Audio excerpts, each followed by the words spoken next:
I have neither given nor received aid on this assignment. Established in 1842, the University of Virginia's honor system is the nation's oldest student-run system and one of UVA's most cherished traditions. February 25th through the 28th, students will be voting on 2 combined proposed reforms to the system, which has sparked much controversy.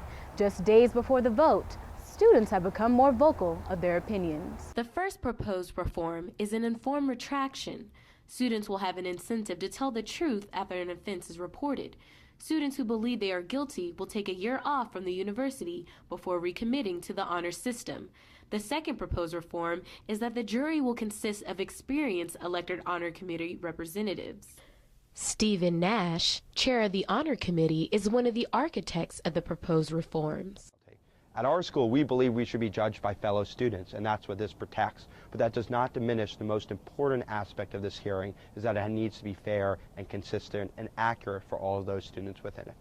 The packaging of the 2 reforms has caused much controversy among UVA students.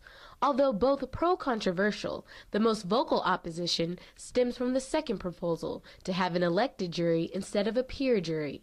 Nash, however, believes that the 2 reforms must be passed together. The purpose of this proposal is to protect the honest student. An informed retraction by itself does not protect the honest student. It would still create a similar situation to where the honest student would face some sort of punishment within our system, but the dishonest student would be able to effectively manipulate and exploit our system and receive no consequence.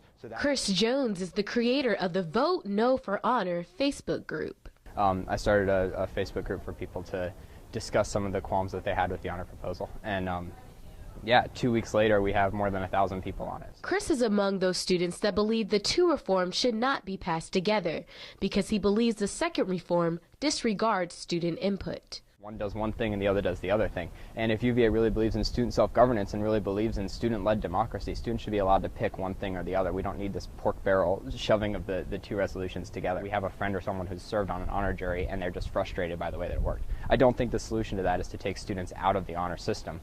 I think the solution to that is to pick better juries, to train the juries better, to do better outreach so that students care and know more about honor. We asked UVA students what they thought of the reforms and received mixed reactions. Okay, so after everything I've heard about the honor proposal so far, I'm definitely going to be voting yes. The way I see it, the honor system that we have right now is not sustainable the way it is. They are lumping together 2 things, one that I would vote yes for, another I would vote no for. And so I think it just creates, it doesn't give the other one the opportunity to pass when you're already decided that you don't agree with one, you obviously can't vote yes for the other. So I'm Lauren Coleman, reporting for WUVA Online.